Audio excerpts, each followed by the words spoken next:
Hello students, so today we are going to start the measurement of mass.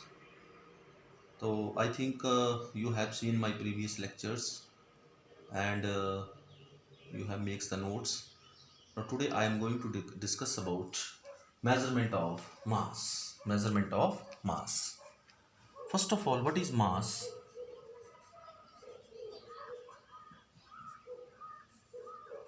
Mass, the quantity of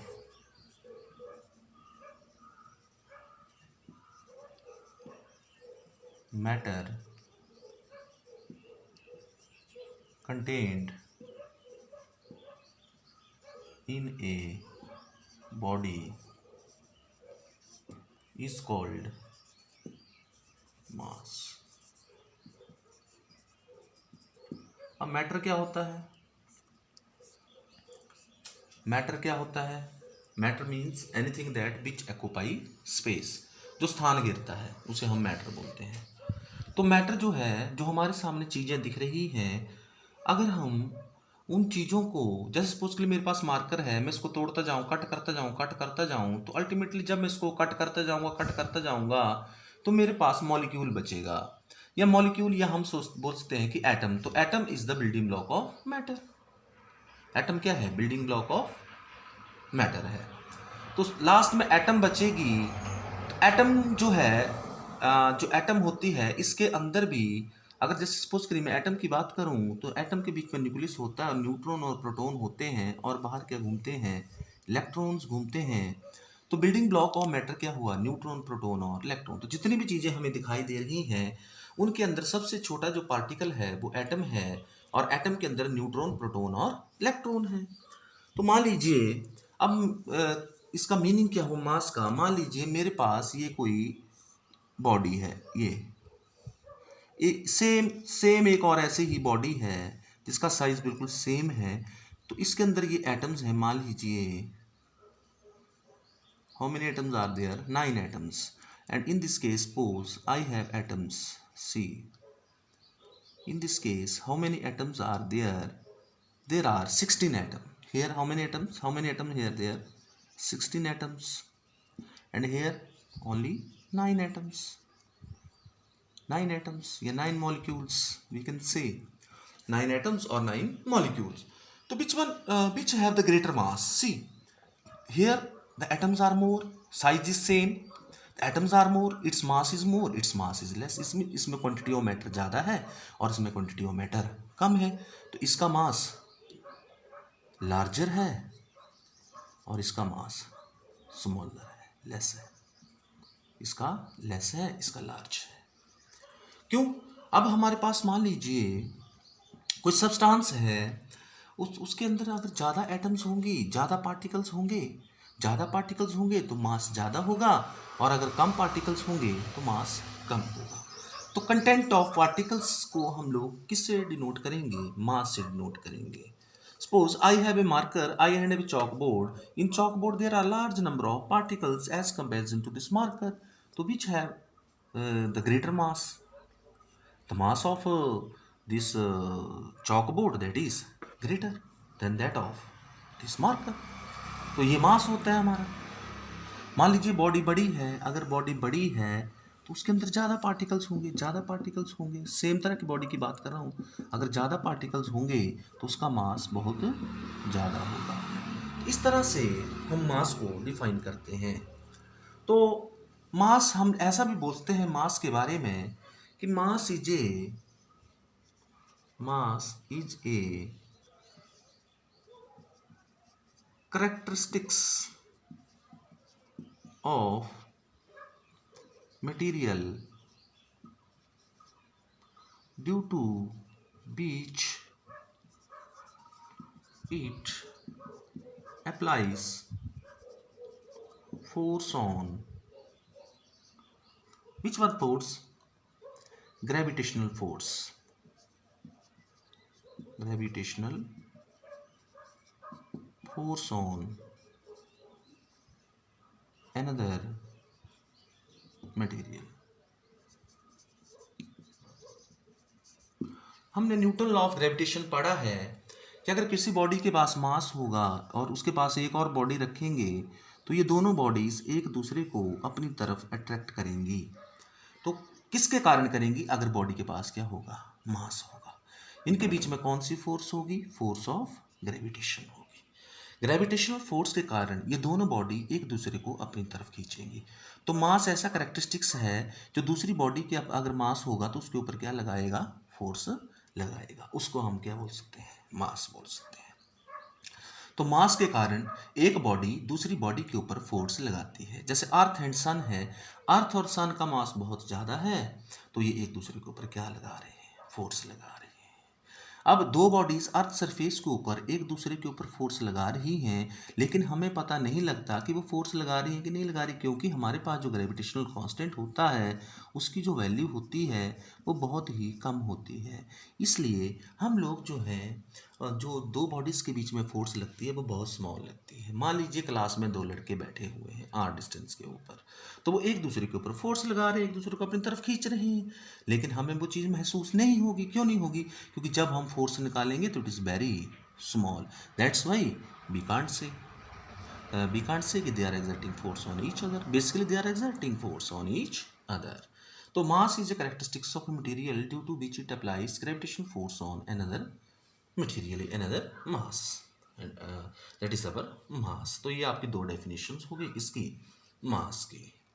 तो अब हम चलते हैं, मास दो तरह का होता है। एक इनर्शियल मास होता है, इनर्शियल मास होता है, और एक ग्रेविटेशनल मास होता है। इनर्शियल मास एंड ग्रेविटेशनल मास। तो इनर्शियल मास एंड ग्रेविटेशनल मास में क्या डिफरेंस है ये हम लोग यहाँ पे देखेंगे। पहले हम देखते हैं कि इनर्शियल मास क्या होता है।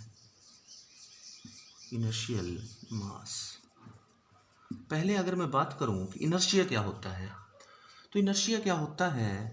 इनर्शिया एक लैटिन वर्ड है जिसका मतलब होता है unchanging. Means it is the inherent property of a body due to which it opposes the state of rest or motion. Means inertia एक ऐसी प्रॉपर्टी है जिसके कारण जो बॉडी है वो अपोज करती है उसके मोशन को। मीन्स सपोज करिए मेरे पास यहाँ पे एक ये ब्लॉक है, अगर मैं इस ब्लॉक के ऊपर यहाँ से फोर्स अप्लाई करूँगा तो ये ब्लॉक जो है एक पर्टिकुलर फोर्स के ऊपर ही चलना शुरू होगा। उससे पहले ये अपोज करेगा, किस चीज़ को अपोज करेगा? मोशन को अपोज करेगा। तो इसके पास इनर्शिया है, मीन्स इसके पास मास है। अगर मास होगा तो इनर्शिया होगा, तो mass is the measure of inertia, और उस मास को हम इनर्शियल मास बोलते हैं। मान लीजिए हमने क्या किया, इसके ऊपर फोर्स अप्लाई की F। जब हम इसके ऊपर फोर्स F अप्लाई करेंगे तो ये मूव करेगा। जैसे कार है, अगर हम कार को फोर्स अप्लाई करते हैं तो वह एक्सेलरेट होती है। एक्सेलरेट होने का मतलब वो आगे मूव करना शुरू करती है, उसमें एक्सेलरेशन आता है। हम एक्सेलरेटर दबाते हैं तो उसमें क्या आता है? एक्सेलरेशन। तो इसमें क्या प्रोड्यूस हो जाएगा? एक्सेलरेशन प्रोड्यूस हो जाएगा। Suppose it's mass is m, तो now what this mass called? This is called inertial mass. This is called inertial mass. और हम लोग इनर्शियल मास जो होता है, जो इट इज़ द, हम इसको डिफाइन कर लेते हैं। इसका means it is the opposition, it is the opposition, it is the opposition provided to motion of the body। जो मोशन ऑफ द बॉडी को क्या प्रोवाइड करे? अपोजिशन प्रोवाइड करे, उसे हम इनर्शियल क्या बोलेंगे? मास बोलेंगे। ओके, उसको हम इनर्शियल मास बोलेंगे क्योंकि इनर्शियल मास के कारण मोशन को अपोजिशन प्रोवाइड कर रहा है। तो न्यूटन सेकंड लॉ मोशन से हम इनर्शियल मास निकाल सकते हैं। हमें पता है F बराबर है m × a होता है तो m किसके बराबर हो जाएगा, F/a के बराबर। हम इस फोर्स को कैलकुलेट करेंगे और एक्सेलरेशन को कैलकुलेट करेंगे और यहाँ से मास निकाल लेंगे। तो मास किसके बराबर होगा, फोर्स अपॉन एक्सेलरेशन। कितनी फोर्स हमने अप्लाई की, मान लीजिए हमने 100 न्यूटन का फोर्स अप्लाई किया और एक्सेलरेशन प्रोड्यूस हुआ 20 या 10 प्रोड्यूस हुआ acceleration, then what we can say 20 is the acceleration produce, what is the mass is equal to 100 divided by 20, that is equal to 5 kilogram. Mass is equal to 5 kilogram. तो इस तरह से हम लोग क्या निकाल सकते हैं, इनर्शियल मास निकाल सकते हैं। एक और तरीका और है कि मान लीजिए हमारे पास एक ये बॉडी है, हमने क्या किया, इसके ऊपर फोर्स F अप्लाई कर दी, तो इसमें एक्सेलरेशन प्रोड्यूस हुआ A। कितना प्रोड्यूस हुआ, A। मान लीजिए इसका मास है m1, इस बॉडी का मास कितना है m1। हमने क्या किया, एक और बॉडी ली जो इससे थोड़ी बड़ी है और उसका मास जो है दैट इज m2, तो हमने इसके ऊपर force apply, same force F apply की और इसमें क्या प्रोड्यूस हुआ, एक्सेलरेशन प्रोड्यूस हुआ। Is the acceleration produced in this body also? So what we can say, in this body, suppose here is the acceleration produces a1, then here is the acceleration produces a2. इस body में acceleration produce ज़्यादा होगा क्योंकि मास कम है। हमने same force apply, इस body में acceleration produce कम होगा क्योंकि मास ज़्यादा है। मान लीजिए एक कार है और एक ट्रक है, हम दोनों को सेम फोर्स अप्लाई करते हैं, कौन ज़्यादा मूव करेगा, तो आपकी कार ज़्यादा मूव करेगी, ट्रक का मास ज़्यादा होगा तो वो कम मूव करेगा। तो इसका मतलब क्या हुआ कि अगर हम लोग देखें यहाँ से हमारे पास आ जाएगा F is equal to m1a1 and F is also equal to m2a2, then we can compare these two equations because left hand side is same, तो we can write m1a1 is equal to m2a2. तो what we can write, m1 upon m2 is equal to a2 upon a1। मान लीजिए हमें m1 पता है, m1 non है, तो हम लोग m2 निकाल सकते हैं। हमें a2 भी पता है, a1 भी पता है, तो m2 किसके बराबर हो जाएगा, m2 is equal to a1 upon a2, a1 upon a2 into m1 के बराबर हो जाएगा।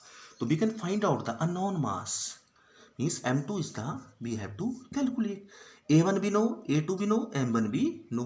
इस तरह से हम अननोन बॉडी का मास निकाल सकते हैं।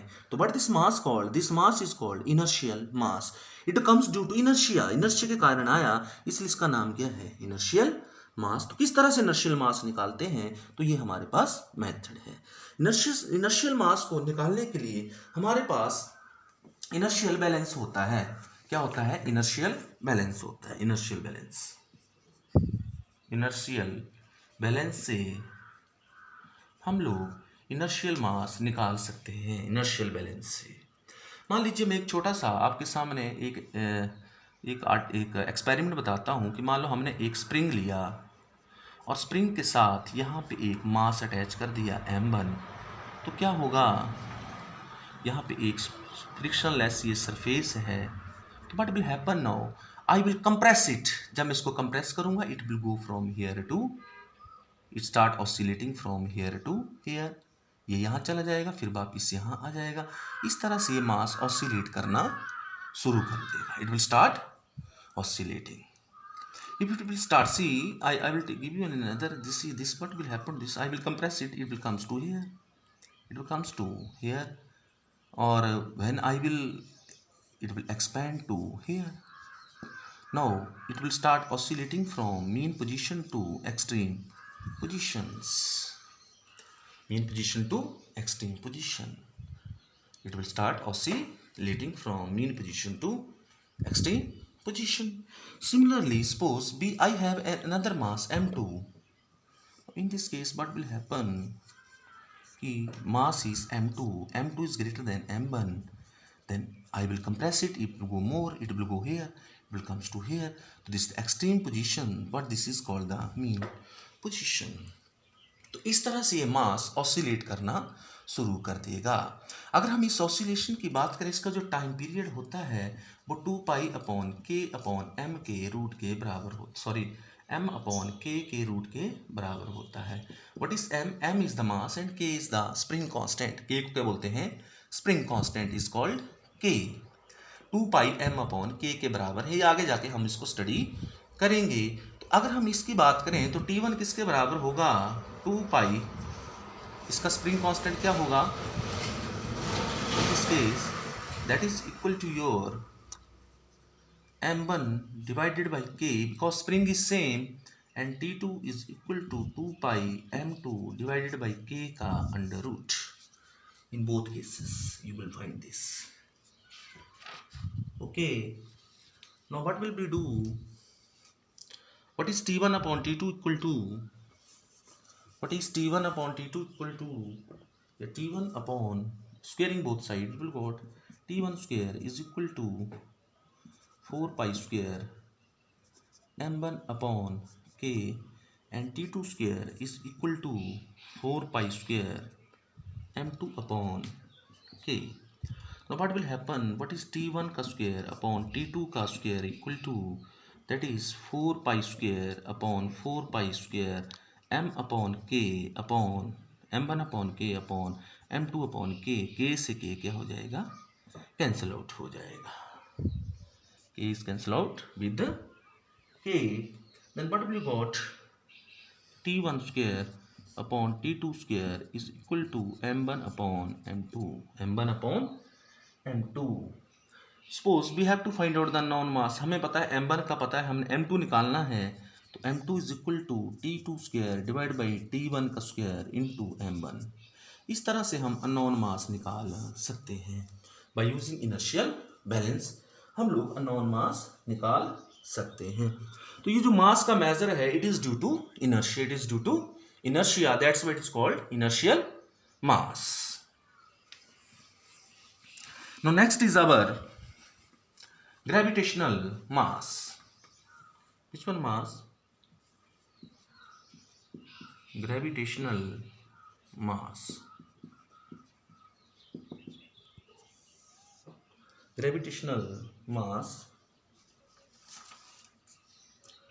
when a body is under the, when a body is under the effect of gravity, the body is under the effect of gravity, then the mass of the body measured, then the mass of the body measured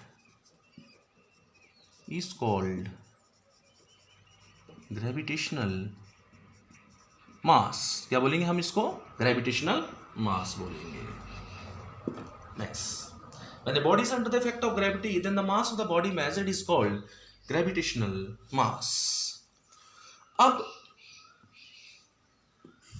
हम लोग जो है, हमने Newton's law of gravitation पढ़ा है कि जब भी कोई दो बॉडीज होंगी और उनके बीच में फोर्स ऑफ ग्रेविटेशन कितना होगा, that we know, if distance is r, then f is, its mass is m1 and its mass is m2, then it is equal to g m1 into m2 upon r square।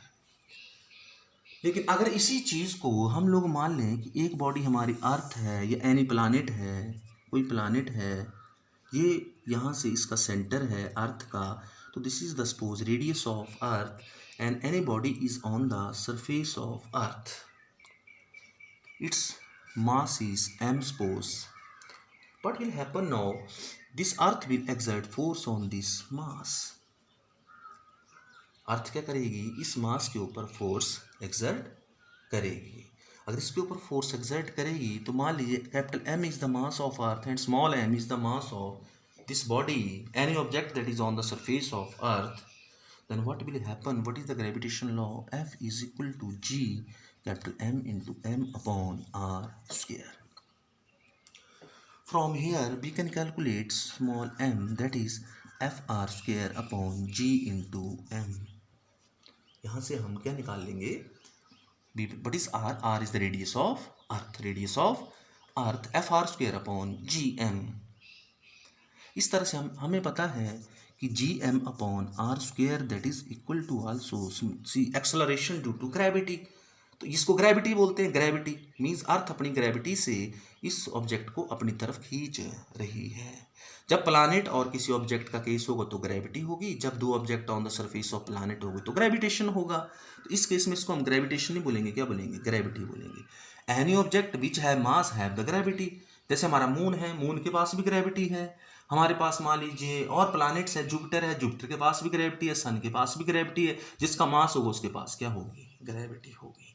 जैसे हमें पता है कि अर्थ की जो gravity है वो 9.8 metre पर सेकंड स्क्वायर होती है। Gravitation acceleration due to gravity by the earth. तो हम लोग यहाँ ऐसे लिखते हैं F M is equal to F upon G also, F is equal to M G also. तो व्हाट वी कैन से कि what this mass this mass measure is called gravitational mass, because जब यहाँ gravity use होगी तो gravitational मास, जब inertia use होगा तो inertial मास। तो इनर्शियल मास और देयर इज अ ग्रेविटेशनल मास। तो ग्रेविटेशनल मास मान लीजिए हमारे पास, अगर एक और तरीके से करें, मान लीजिए हमारे पास ये बॉडी है और यहाँ पे हमारी अर्थ है और इसके बीच में ये दूरी है, it is equal to R, this is small m1 mass, this is your capital M, and the force on this that is force F1. In the second case we have another body having mass m2 and we have, this is earth having same mass capital M, and r is the, again there the distance between the two, and the force between them is equal to F2. Now what will happen? What is F1 equal to g m upon r square, and F2 is equal to g m2 upon r square. Then what is F1 by F2 equal to? This is similar, gm upon r square, gm upon r square cancel out. You will obtain m1 divided by m2, m1 divided by m2. If you know m1, you can calculate m2. आप इसको calculate कर सकते हैं, m2 को calculate कर सकते हैं। तो ये कौन सा मास हुआ आपका? ग्रेविटेशनल मास हुआ। दिस इज अवर ग्रेविटेशनल मास। तो this the gravitational mass F1 is equal to, this is, see, if you want to find out the gravitational mass m2, what is m2 equal to? That is equal to F2 divided by F1 into m1. हमें F2 का पता है, F1 का पता है, m1 का पता है, हम m2 निकाल लेंगे, To how to measure gravitational mass, we will use the physical balance, or we can say physical balance, or you can say beam balance, जिसको हम तराजू बोलते हैं। तो उससे हम लोग ग्रेविटेशनल मास निकालते हैं। तराजू जैसे हमारे पास एक, ये इस तरह से हमारा बीम बैलेंस होगा, यहाँ बीम होगा, यहाँ पर हमारे दो पैन लगे होंगे, तो इसके दो पैन लगे होंगे, इनके बीच में वेट डाल के हम इसको निकालेंगे। तो जब ये दोनों पैन इक्वल इसके ऊपर ग्रेविटी लगती है तो ये बराबर होता है। तो ऐसे हम लोग इसको निकालते हैं फिजिकल बैलेंस और बीम बैलेंस से। तो that is our which one mass? Gravitational मास।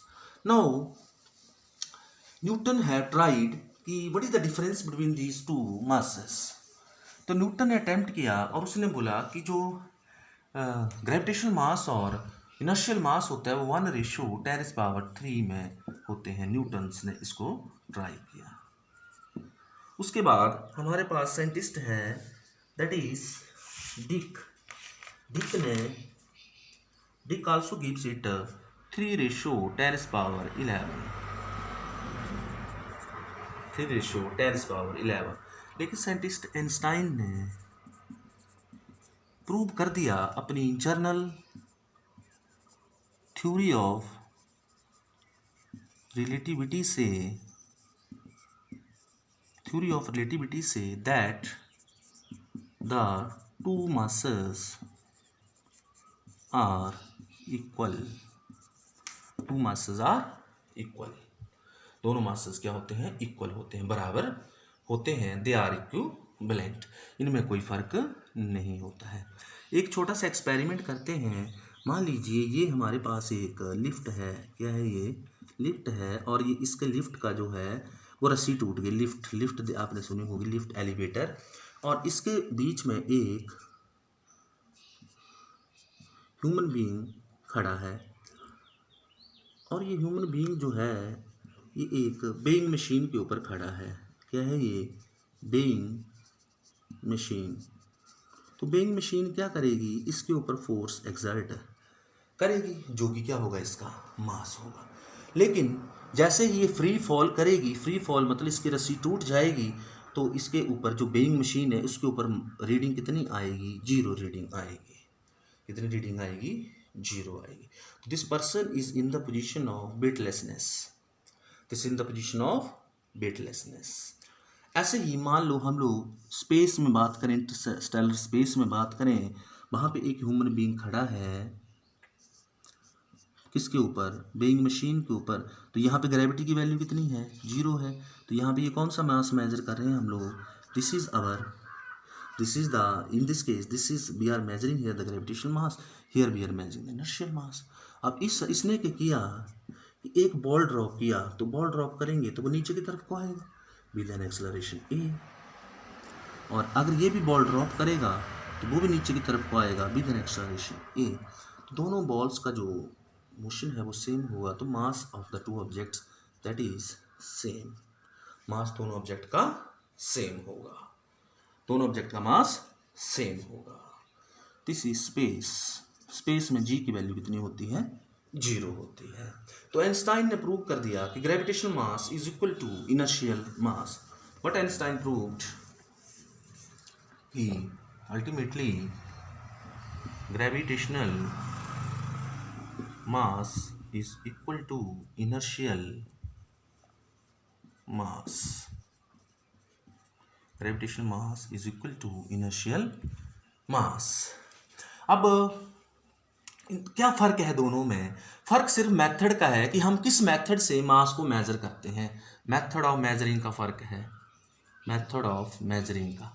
हम किस मेथड से मास को मेज़र करते हैं, उस मेथड ऑफ मेजरिंग का फ़र्क है कि कौन सा मास कौन कहलाएगा। अगर हम ग्रेविटी के इफेक्ट से करते हैं तो ग्रेविटेशनल मास, अगर हम इनर्शिया वाले मेथड से करते हैं फोर्स लगा करके तो inertial mass. Newton second law of motion लगाते हैं तो इनर्शियल मास निकलेगा। अगर हम न्यूटन लॉ ऑफ ग्रेविटेशन लगाते हैं तो आपका ग्रेविटेशनल मास निकलेगा। लेकिन मेथड ऑफ मेजरिंग से दोनों का क्या है? डिफरेंस है। अगर हम दोनों में डिफरेंस की बात करें तो ग्रेविटेशनल मास जो है वो किससे निकलेगा? ग्रेविटेशनल मास किससे निकलेगा? न्यूटन लॉज ऑफ ग्रेविटेशन से। और जो दोनों ही, अगर मैं दोनों की बात करूं, ग्रेविटेशनल मास एंड इनर्शियल मास के बीच में क्या डिफरेंस है? जो ग्रेविटेशनल मास है it is first of all you have tried about it is due to, ये कहाँ से निकलेगा? यहाँ पे हमारे पास Newton's law of gravitation applicable होगा, यहाँ पे Newton second law of motion applicable होगा। इसका यूनिट किलोग्राम होता है, इसका यूनिट भी किलोग्राम होता है। ऐसा ही सिस्टम में ये भी स्केलर है और ये भी स्केलर है। Numerical value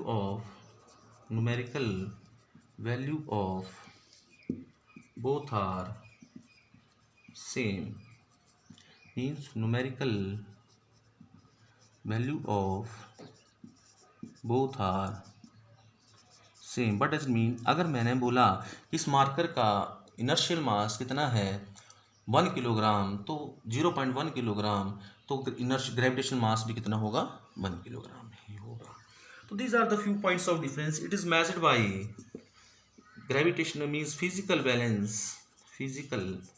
balance and it is measured by inertial balance.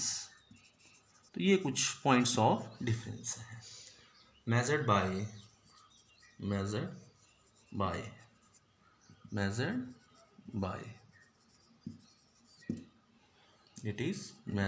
it is also measured by physical balance and inertial balance. CGS system में इसका यूनिट ग्राम है और CGS सिस्टम में इसका यूनिट भी ग्राम है। तो both are, these are the points of difference between gravitational mass and inertial mass. You could write here definition also, both whatever I have given you. So these are the 5-6 difference, that is the difference between gravitational mass and inertial mass. Thanks, have a nice day. अगर आपको lecture पसंद आया है तो please subscribe my channel, also share my channel, तो and press the icon button कि जैसे मैं लेक्चर डालूँ तो आपके तक पहुँच जाए. Thanks, have a nice day.